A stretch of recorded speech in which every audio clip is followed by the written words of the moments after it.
Hello and welcome to the podcast. This is Ron's Amazing Stories, where we play tales to take you away from today.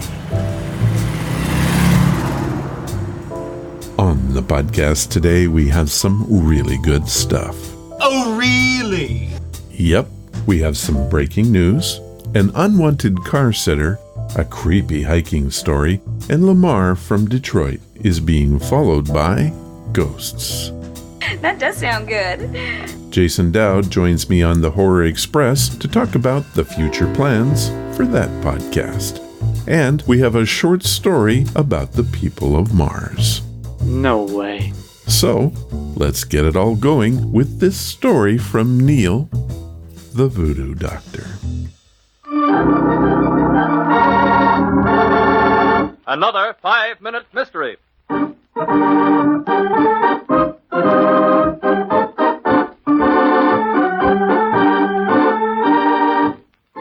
This 5-minute mystery is being brought to you by the power of the organ.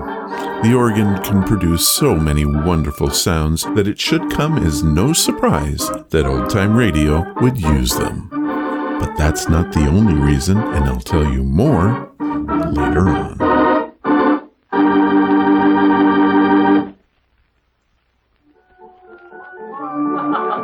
Come on, Mary, let's take a turn on the Ferris wheel. We haven't done that in years. Henry, I think I'm too winded to go another step. You go on alone and I'll wait here. Nothing doing. Oh, Sheriff Bruce. Hey, somebody calling me. That man there, Henry. Come in this way. Oh, Sheriff. Oh, gee, I'm mighty glad I found you, sir. Hey, what's the matter, Rube? Something wrong? Dottie Claire, the star aerialist over in the Big Top. She was just found murdered in her tent.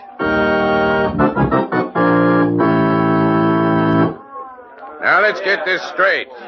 Cause of death, strangulation. Grease paint smears on her throat and several small, fresh scratches on the palms of her hands. Costume also grease smeared. Well, what do you say, Sheriff? We can't keep the crowd waiting in the Big Top all day. As company manager, what do you think? This kind of upset your show, doesn't it? Why don't you talk to the Voodoo Doctor? He was the last one with her. Might be a good idea. Which one's he? Well, he's right over there, Sheriff, the one in all the paint. Ah, so you're the Voodoo Doctor. Yes, sir, I am. What's your name? What do I call you besides Voodoo Doctor?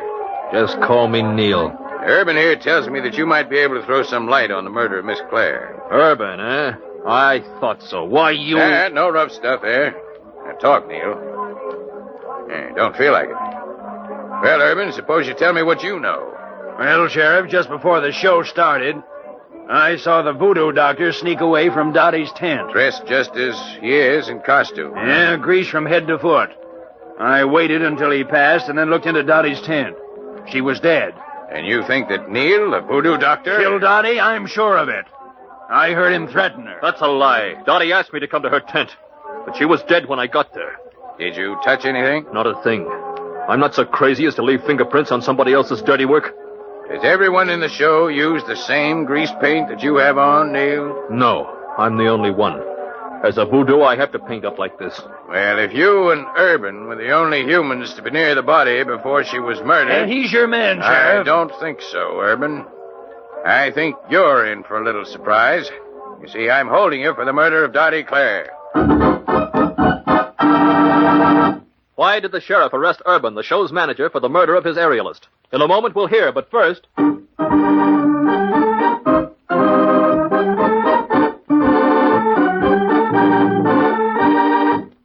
Neil, the Voodoo Doctor. Okay, that one made me smile just a bit. Also, I love the line, "As voodoo, I have to paint up like this." Classic. Well, I, for one, liked the Voodoo Doctor for this, but the sheriff doesn't think so, and I'm sure he has his reasons. Let's head back and see why, and yes, I will get to that organ tidbit pretty soon. And now, back to our story. You're crazy, Sheriff. You ain't got one piece of evidence against me. Haven't I, though? Listen, you claim it was Neil that came out of the tent after Dottie Claire was murdered. Neil's torso and his face and hands are covered with grease paint. It's all over the dead girl's costume, too, ain't it? What more could you want? Just something you overlooked, Urban. Anyone struggling with him would have grease paint all over his own hands, too. But the only marks on Dottie's hands were scratches.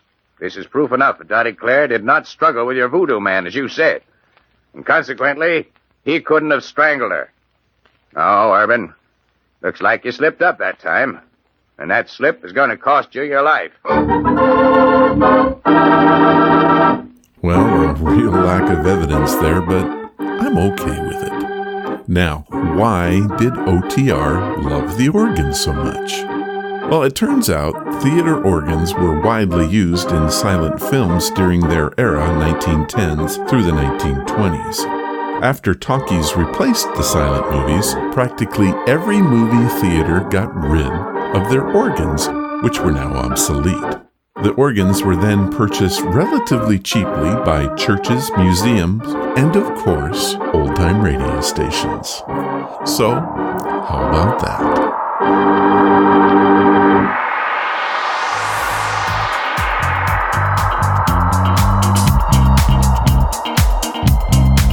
What's that you say? Well, I have to say I have some pretty big news this week. I'm very excited to tell you that Ron's Amazing Stories has a brand new sponsor, Audible.com. I've been trying to get them to sponsor the show since 2015. I've been rejected every time and was beginning to think that it would never happen. I tried again this past week and was given the green light to become a member of their Audible's Creators Affiliate Program. What does this mean to you? Well, I'll be rolling out a campaign for this next week, but my plan is to redo the featured stories segment and have Audible sponsor that. Now, what is Audible? Well, Audible is the world's largest seller and producer of audiobooks and other spoken word entertainment. They have opened the world to us by producing quality books that you can listen to anywhere. They have reinvented the media category and is the driving force behind today's audio entertainment revolution. I've been a member of Audible since the year 2000. The first book I ever bought from them was The Greatest Science Fiction Stories of the 20th Century. Truly wonderful book. I bought that on September 1st of 2000. At that time, I was a commuter, spending up to 3 hours a day driving to and from work. Audiobooks were my life. They helped pass the time and took me to places that I could only imagine. I actually looked forward to the drive home, as weird as that sounds. My most recent purchase was the complete trilogy, the Shannara series, by Terry Brooks. If you've not read or heard Terry's books, you're missing out on some fantastic stories. These epic tales chronicle the life of the Olmsford family facing off against the Mord race, whose plan it is to destroy all of mankind. It truly is an epic tale and worth investing your time in. Heck, it has even been made into a successful television series that is currently available on Netflix. So, want to get a jump on this new program? I'm still learning the details of all this, but there is something you can do right now to take advantage of our new relationship. Go to ronsamazingstories.com, and in this week's show notes, I will have a special link to Audible. Click on this link, and you'll be given the opportunity to get a free audiobook and a month free trial of Audible. Try it out. See if it works for you, and you get to keep the book for just taking a chance on it. How about that? Now, many of you might be asking, but Ron, what about Gladys Goodies? Well, I'm happy to say that Gladys Goodies is staying with us as well. I plan to have them sponsor a segment on the show, and we'll be getting that done soon as well. Also, I want you to know that I will not turn this podcast into a huge advertising event. But I do have to pay the bills, and the costs keep going up. My business just lost a pretty big client, and hosting this show costs money. While I love providing everything for free, I can only do that if I take on a few sponsors to help me along the way. Your support and understanding is much appreciated. Well, enough of this stuff. Here are your stories.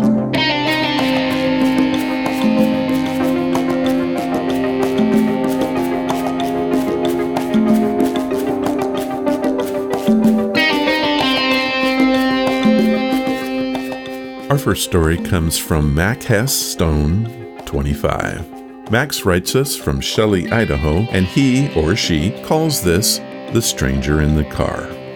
I love the podcast and I listen every week. Feel free to change anything like spelling and grammar. Also, my school email doesn't receive emails, not in my district, so don't bother trying to reply. Well, Max, I didn't try, but here is your story. About twice a week, my mom will go running with her friend. On one of these days, my mom drove to the park a little earlier than her friend. As she was looking for a place to park, she spotted one near the bathrooms. But when she went to park, there was a man staring at her in shorts and a hoodie. My mom had a bad feeling, so instead she drove a little further and found another spot to park. She started putting on her shoes and getting ready for the run when she saw her friends pull up next to her. My mom got out of the car and gave her friend a quick hug. She locked the car with the keys, but instead of the normal click of the lock, the car beeped. It does that when a door is left open. Then my mom looked back at the car, and the man in the hoodie and shorts was sitting in the passenger seat with the door open. My mom yelled at the man, "What are you doing in my car?" He said, "Oh, you're not the lady that said I could wait in her car?" Still angry, my mom said, "No, get out of my car." The man got out and simply walked away. When he was out of sight, my mom and her friend drove about another half a mile away and did their run there. Max from Shelley, Idaho. Well, Max, maybe not all that exciting, but that is a crazy story. I'm very happy that your mom was safe and that the crazy man just walked off.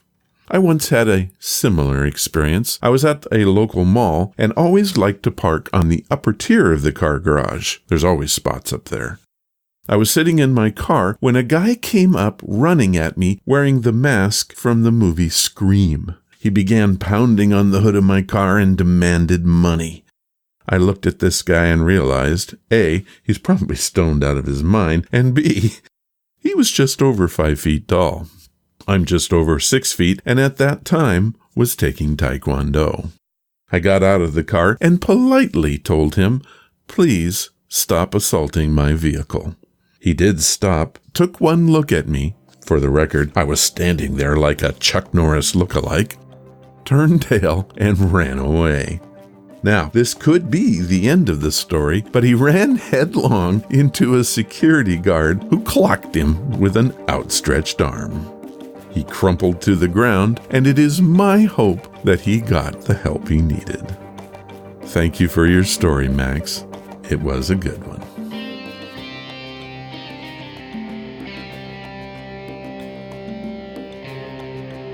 Our next story comes by way of Facebook. Paula Hale from Tukwila Park, Washington, writes us. Ron, your show is amazing, as the name tells us. My husband and I are newly retired and are living the dream. Each week, we sit down and listen to your unusually entertaining programming.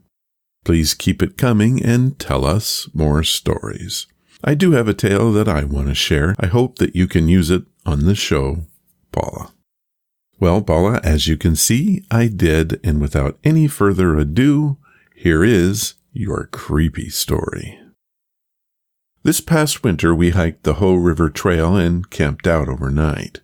Everything was fine the entire first day we were there. We had a great night's sleep and woke up early to hike back to the parking area. On the way back down the trail, my husband and I noticed that someone else had been hiking as well. About a mile after walking, we stopped and saw our names, first and last, had been drawn into the snow on the side of the footpath. I didn't do it, neither did my husband. It was snowing a bit through the night, and it looked as if it had been drawn the day before. We got a bit freaked out and decided to hustle back to our car so that we could get out of there. We finally got to the parking area, and I went to sign us both out of the registry book. When I turned the page to where we had signed in, I saw that someone had scribbled out all of our information so that you couldn't read it anymore. No one else had signed into or out of the book but us for the past 3 days. I will not be going back there. Paula Hale, Tukwila Park, Washington.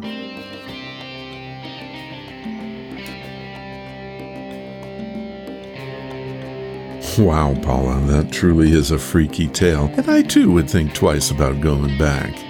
I decided to do a little research on your trail, and I found this blog post, 12 Top-Rated Hiking Trails in the Olympic National Park by Brad Lane. It is dated January 16th, 2019. One of the few and finest of temperate rainforest in the United States is the Hoh Rainforest. It is one of the most popular places to visit in the Olympic National Park. Located in the southwest region, the Hoh Rainforest receives roughly 12 feet of precipitation each year, with the heaviest downpours occurring between October and April. The result is a lush, forested landscape of plants upon plants, including an abundance of ferns, mosses, and nearly every shade of green you can possibly imagine. Giant Sitka spruce and western hemlock add to the ethereal environment of the Hoh Rainforest, including their canopies, which tower more than 300 feet into the air. One of the many great ways to experience the Hoh River Forest can be found on the 14.4-mile Hoh River Trail. Following the banks of the glacial-fed Hoh River, this iconic hiking trail caters towards family-friendly day hikes and overnight adventures. The first 13 miles of the Hoh River Trail are relatively flat as the path navigates the sights, sounds, and overwhelming presence of the rainforest. For day hikes, visitors can tour this part of the trail as far as they like before heading back. For overnight adventures, permits required, the trail continues gaining sufficient elevation before reaching its terminus at the base of Mount Olympus and its Blue Glacier. That truly does sound like a place I would love to visit. I also looked into if there were any scary stories from that region. I found this one from the very same area that you were hiking. This post comes from the website Reddit by Zuzu of the Wolves approximately 10 months ago. I'm doing seasonal work in the Olympic National Park this summer and live in the employee housing on the same property as my job.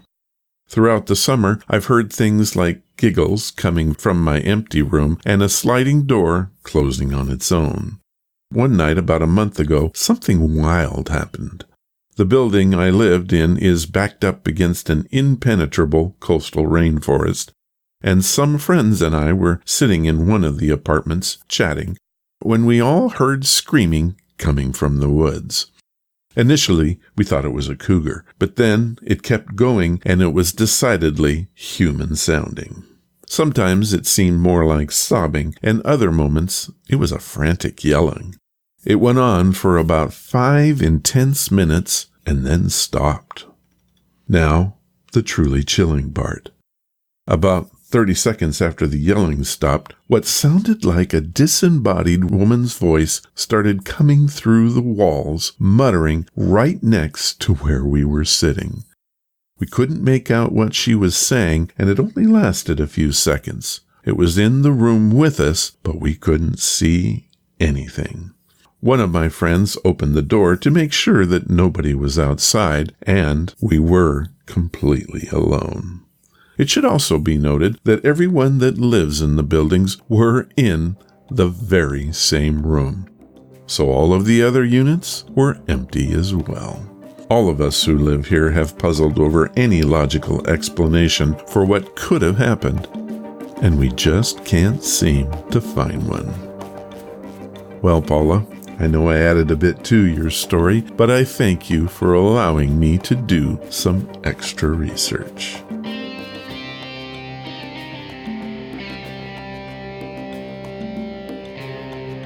The last story for this week is one that Lamar Dunn from Detroit told me. Lamar opted to have me write his story, so I had the pleasure to hear it in his own words on the telephone. Thank you, Lamar. This story occurred while I was still in school. I attended Henry Ford High School on the north side of Detroit. I was working at a grocery store with this coworker who claimed that most of the women in her family, including her, could see ghosts. She asked me not to tell anyone because she didn't think that they would believe her and she didn't want to be bullied. I asked her why she told me, and she said that she felt like she could trust me. She said, "You have this white aura that surrounds you, and it brings me peace." We became good friends, and she would tell me stories about the ghosts that followed her sometimes, including family members who had died way before she was born. One day I asked her if ghosts were following me, and she told me that she wasn't going to tell me. I started to get a little anxious because my dad had died a year prior, and I guess part of me wanted to know if it was him. Eventually, I told her about the death in my family, and if there was a spirit following me, could she describe what it looked like? I didn't tell her who died in my family. She hesitated for a moment, and then told me that something does follow me around. It was multiple entities, and they're different every day. She also said that sometimes some of them would come back. She told me that they were all drawn to my light. She didn't want to tell me because she was worried that it would scare me. She refused to tell me what they looked like, saying, "You really don't want to know." To this day, I still don't know. She tells me that she thinks I may be a type of conduit which they are drawn to on their way to the real light. I don't know what that means or what to think of all of this. I will say that ever since I was a little boy, I have always felt that something was staring at me, but I just thought I was being paranoid. My friends believe the story and said that they always feel at peace when I'm around. Lamar Dunn, Detroit, Michigan. Well, Lamar, I can honestly say that we've never had a story like yours on the show before. I'll also say that I've talked to a lot of people on the phone. You are one of the most genuine and kindest people I have chatted with to date. I thoroughly enjoyed talking with you, and I hope I told your story just right. If there is anyone out there that has any thoughts on what Lamar is going through, please let us know. We want to know.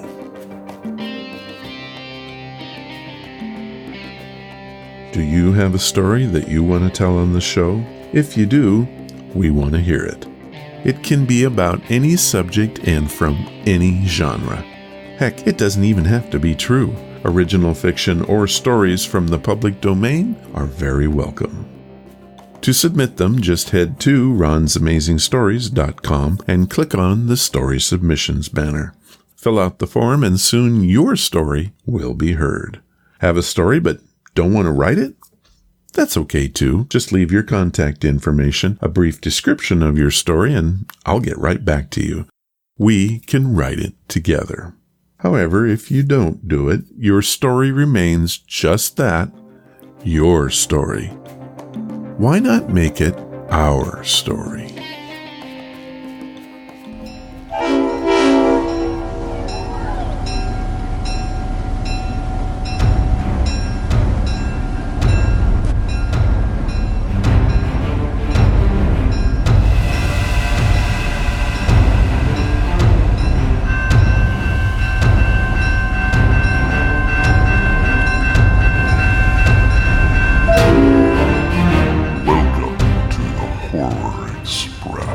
Train ride that hopes to thrill you a little and chill you a little.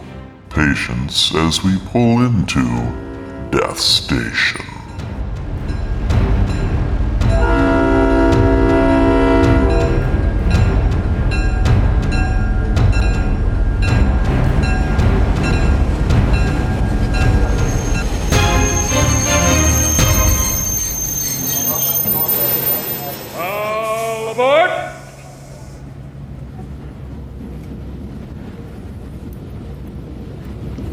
Well, hello! This is the conductor, and I want to welcome you to this edition of the Horror Express.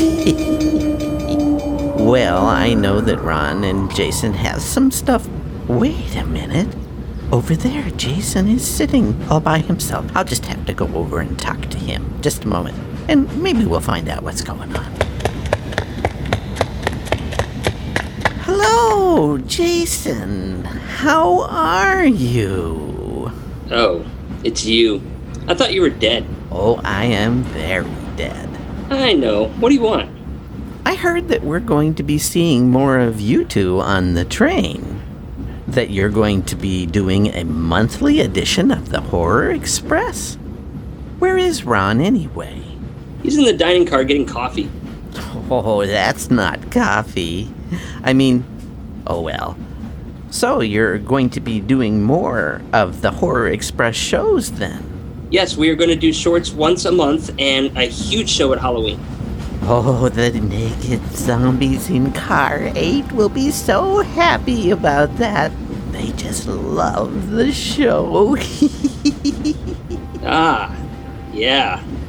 Ew. I know what you mean. Well, how about a hug for old time's sake? Oh, look. There's Ron. I should probably help him with his coffee. Suit yourself. Maybe later? Much later.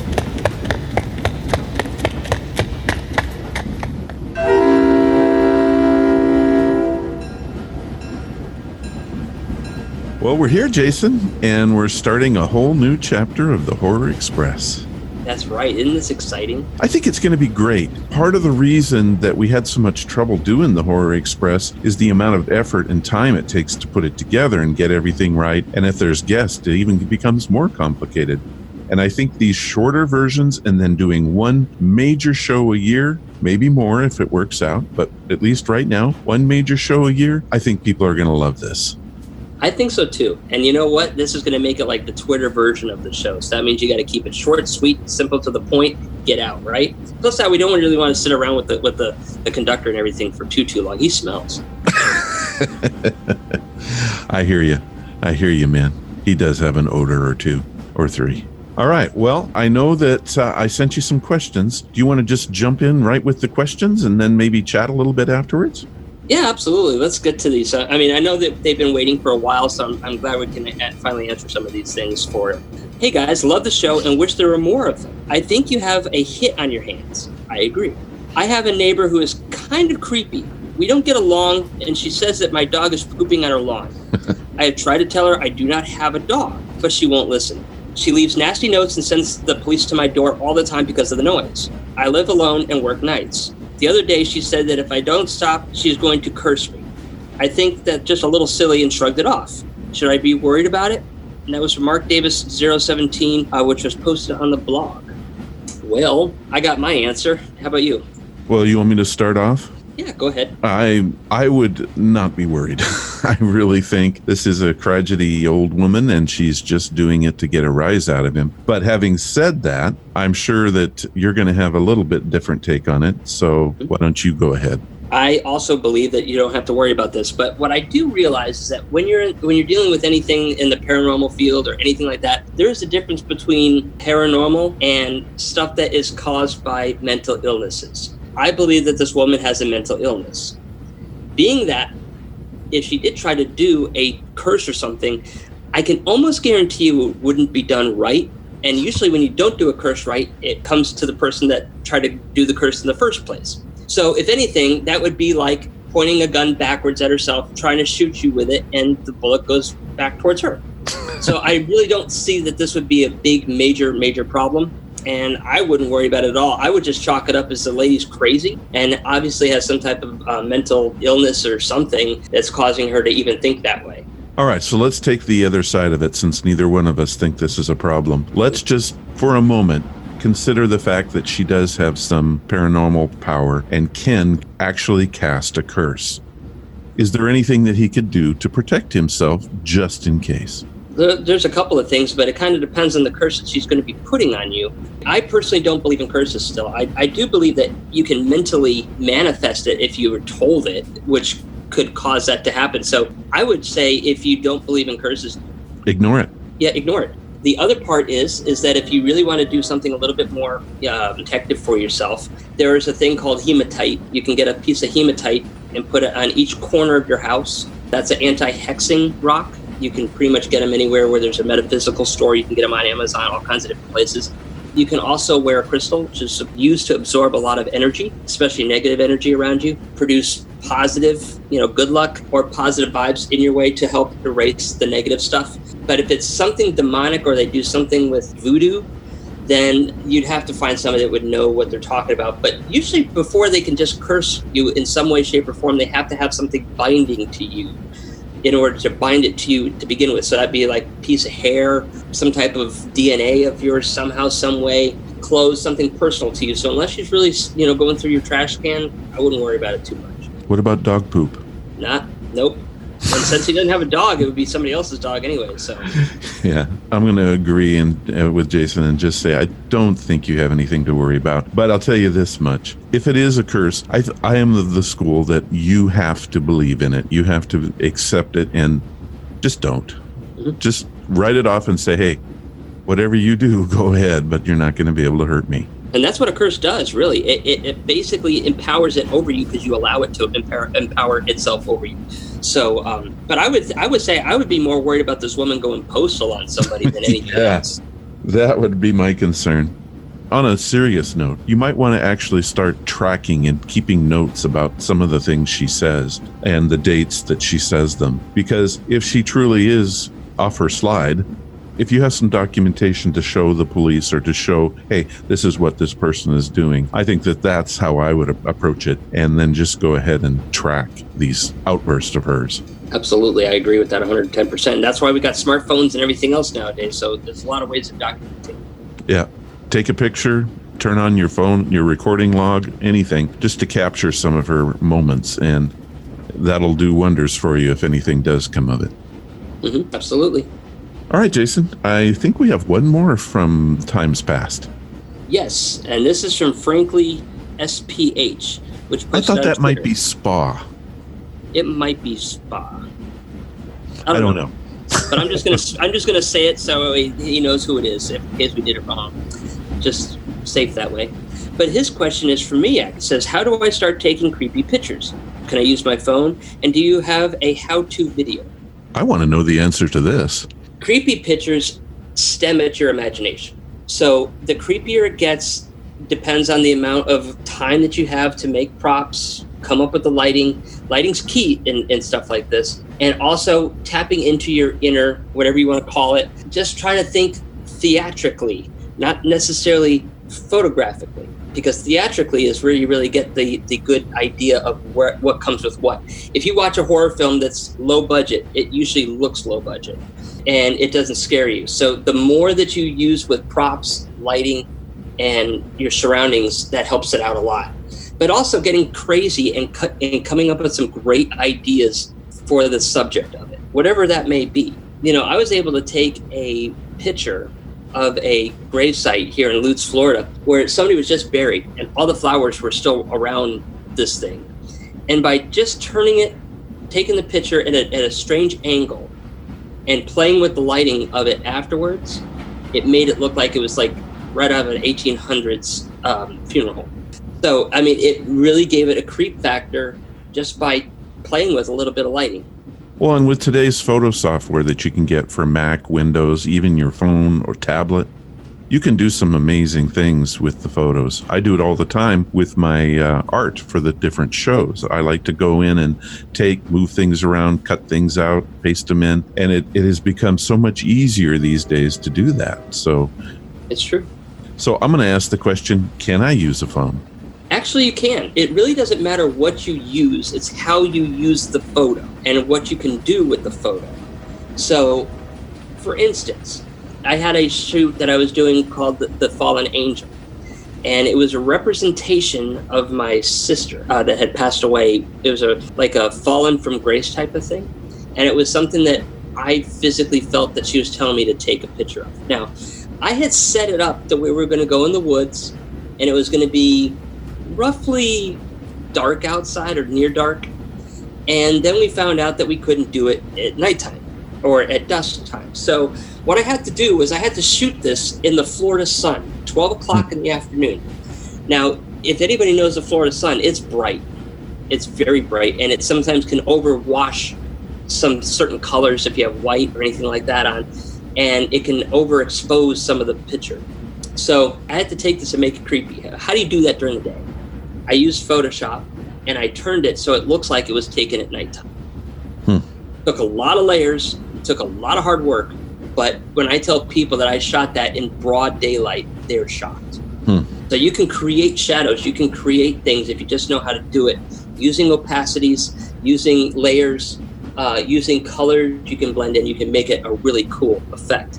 And that doesn't matter what you shoot it on, as long as it's in focus or as long as you're able to get the idea that you're shooting for.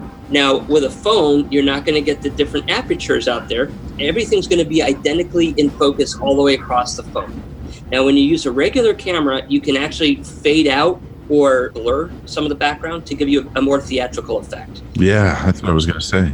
You can still do that using the software, but you're just going to have more work to do in the post-edit than you would when you initially shoot it. When I shoot, I always try to make sure that I have to do very little in editing. I always want to make sure that the camera does it, but that's me. I know that the newer iPhones, they have a what they call a portrait mode. What exactly is that? A portrait mode makes it so that way you get more of a crisp, clear face, and it kind of blurs out the background a little bit. Because you don't really want to see the background in a portrait mode. In a portrait mode, you want the subject, which is your pitch, which is the person that you're photographing, to be the subject of the picture and catch your eye. That's the problem when you don't have the ability to blend stuff out in the background. Everything catches your eye. You know what I mean? So everything becomes a focal point of the picture.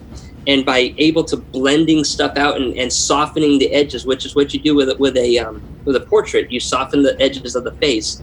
It makes it more of a theatrical feature, and it makes the focal point what you want it to be. So if you want to focus on the eyes that have some crazy makeup, or if you want to focus on maybe a gash or something else or whatever it may be, you can do that with portrait mode, because again, you're taking away a lot of the background and focusing on the main subject, which is the picture. If you see all these old photos at like churches or whatever like that for the church directories, the background is kind of soft. And it's done that way for a reason. And that's because you don't want to see the background, you want to see the person. Wow, very cool. So real quickly, for those that are maybe new to the show or haven't heard about it, tell us about how we can come see some of your pictures. Well, you can go to Imagination Art Studios. That's IMAGINE Nation Art Studios.com. So you got to put the S at the end. And I got a little gallery up there and stuff. And I'm actually kind of doing some fun stuff. I'm going back and remastering some of my old pictures and changing them around a little bit. So I haven't shot in a while, and that's okay. But I am taking some of those and putting a twist to it. So like I went through there, and in 2009, I did a burlesque photo shoot. I realized I could turn it kind of like a steampunk feel. So I'm starting to do some of that and putting that into it. And I didn't even know I had these pictures. I forgot about it.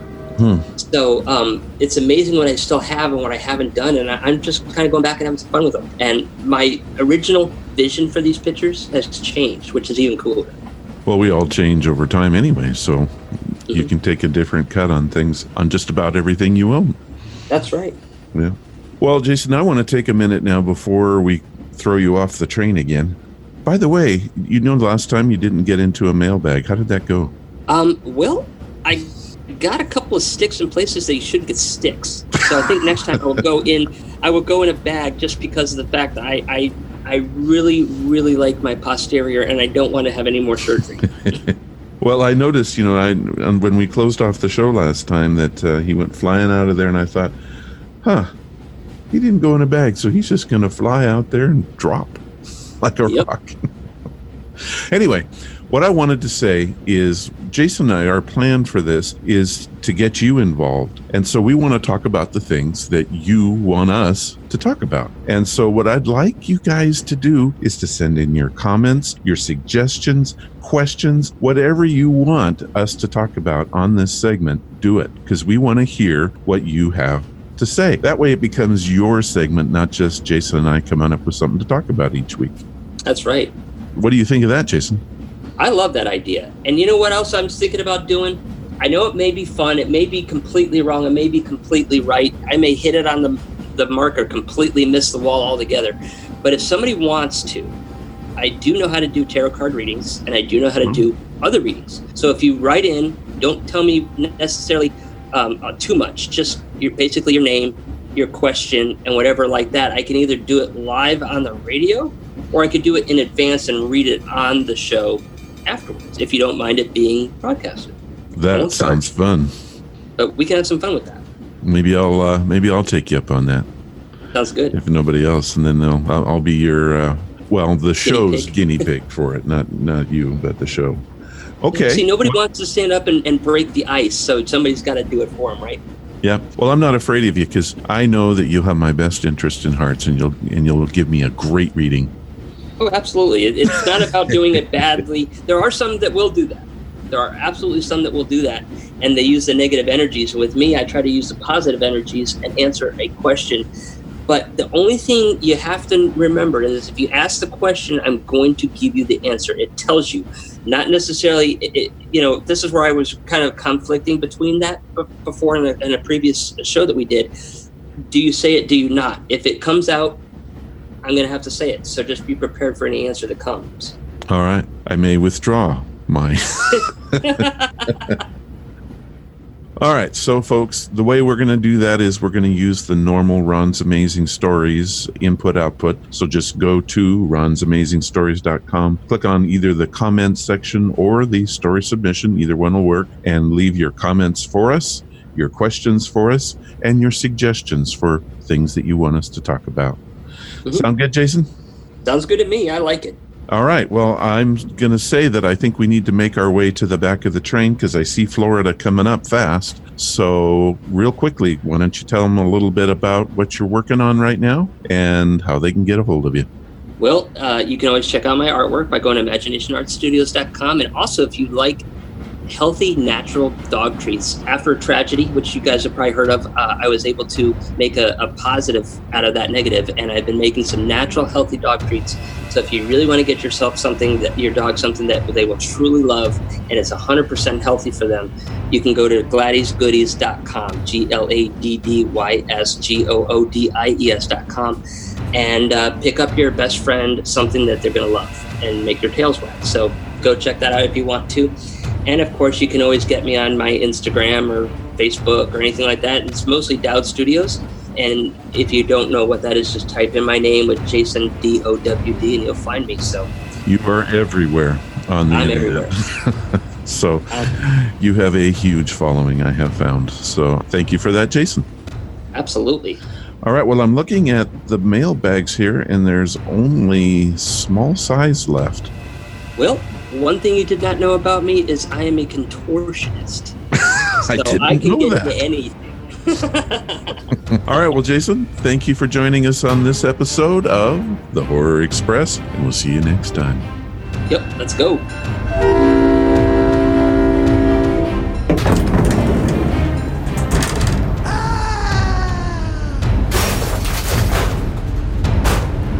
Oh, God, a stick.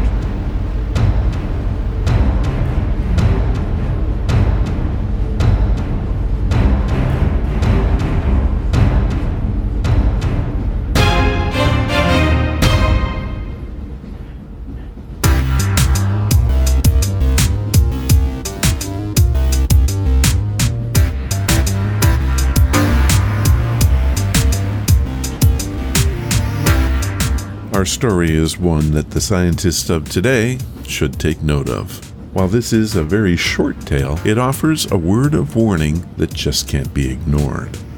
While we explore, we need to consider whether we should explore. The story is called Earthmen Bearing Gifts by Fredric Brown. It was first published in Galaxy magazine in June of 1960. It is read for us by Alan Winterroud. Earthmen Bearing Gifts by Fredric Brown. Dari sat alone in his room meditating. From outside the door, he caught a thought wave equivalent to a knock, and glancing at the door, he willed it to slide open. It opened. "Enter, my friend," he said. He could have projected the idea telepathically, but with only 2 persons present, speech was more polite. Ejon Key entered. "You are up late tonight, my leader," he said. "Yes, Key. Within an hour the Earth rocket is due to land, and I wish to see it. Yes, I know, it will land 1,000 miles away if their calculations are correct, beyond the horizon. But if it lands even twice that far, the flash of the atomic explosion should be visible. And I have waited long for first contact. For even though no Earthman will be on that rocket, it will still be first contact for them. Of course, our telepath teams have been reading their thoughts for many centuries, but this will be the first physical contact between Mars and Earth." Key made himself comfortable on one of the low chairs. "True," he said. "I have not followed recent reports too closely, though. Why are they using an atomic warhead? I know they suppose our planet is uninhabited, but still—" "They will watch the flash through their lunar telescopes and get what do they call it? A spectroscopic analysis? That will tell them more than they know now, or think they know. Much of it is erroneous, about the atmosphere of our planet and the composition of its surface. It is, call it a sighting shot, Key. They'll be here in person within a few oppositions, and then—" Mars was holding out, waiting for Earth to come. What was left of Mars, that is. This one small city of about 900 beings. The civilization of Mars was older than that of Earth, but it was a dying one. This was what remained of it. One city, 900 people. They were waiting for Earth to make contact, for a selfish reason and for an unselfish one. Martian civilization had developed in a quite different direction from that of Earth. It had developed no important knowledge of the physical sciences, no technology. But it had developed social sciences to the point where there had not been a single crime, let alone a war, on Mars for 50,000 years. And it had developed fully the parapsychological sciences of the mind, which Earth was just beginning to discover. Mars could teach Earth much. How to avoid crime and war to begin with. Beyond those simple things lay telepathy, telekinesis, empathy. And Earth would, Mars hoped, teach them something even more valuable to Mars. How, by science and technology, which it was too late for Mars to develop now, even if they had the type of minds which would enable them to develop these things, to restore and rehabilitate a dying planet, so that an otherwise dying race might live and multiply again. Each planet would gain greatly, and neither would lose. And tonight was the night when Earth would make its first sighting shot. Its next shot, a rocket containing Earthmen, or at least an Earthman, would be at the next opposition, 2 Earth years, or roughly 4 Martian years hence. The Martians knew this because their teams of telepaths were able to catch at least some of the thoughts of Earthmen, enough to know their plans. Unfortunately, at that distance, the connection was one way. Mars could not ask Earth to hurry its program, or tell Earth scientists the facts about Mars' composition and atmosphere, which would have made this preliminary shot unnecessary. Tonight, Ree, the leader, as nearly as the Martian word can be translated, and Key, his administrative assistant and closest friend, sat and meditated together until the time was near. Then they drank a toast to the future, in a beverage based on menthol, which had the same effect on Martians as alcohol on Earthmen, and climbed to the roof of the building in which they had been sitting. They watched towards the north where the rocket should land. The stars shone brilliantly and unwinkingly through the atmosphere. In Observatory No. 1, on Earth's moon, Raj Everett, his eye at the eyepiece of the spotter scope, said triumphantly, "Thar she blew, Willie.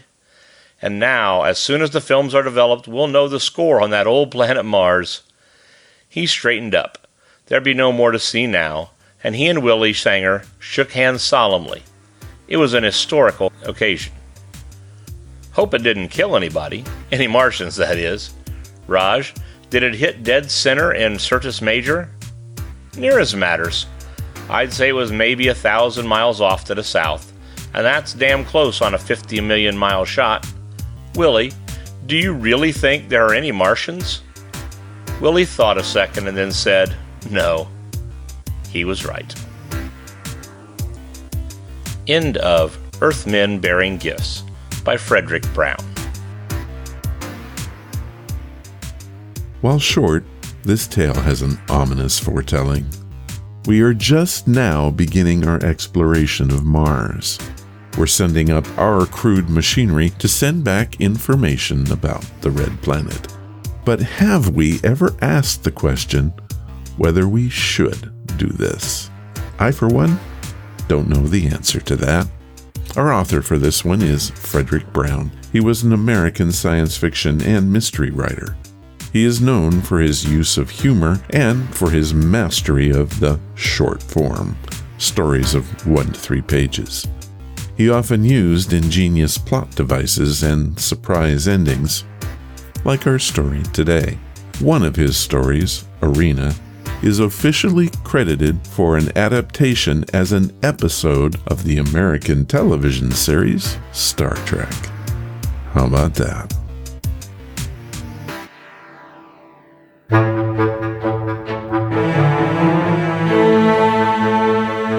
That's all we have time for this week. I want to thank Audible, Gladys Goodies, MacCastone 25, Paula Hale, Brad Lane, Zuzu of the Wolves, Lamar Dunn, my buddy Jason Dowd, and Alan Winterroud for taking part today. Quite the list.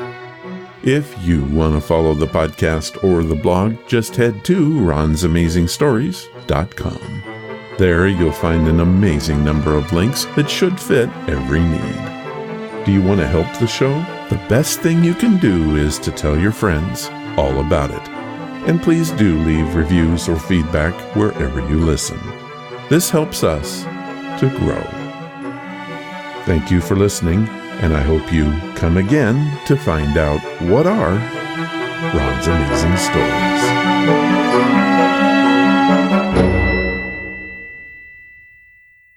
All of the vintage audio used in the podcast is believed to be in the public domain.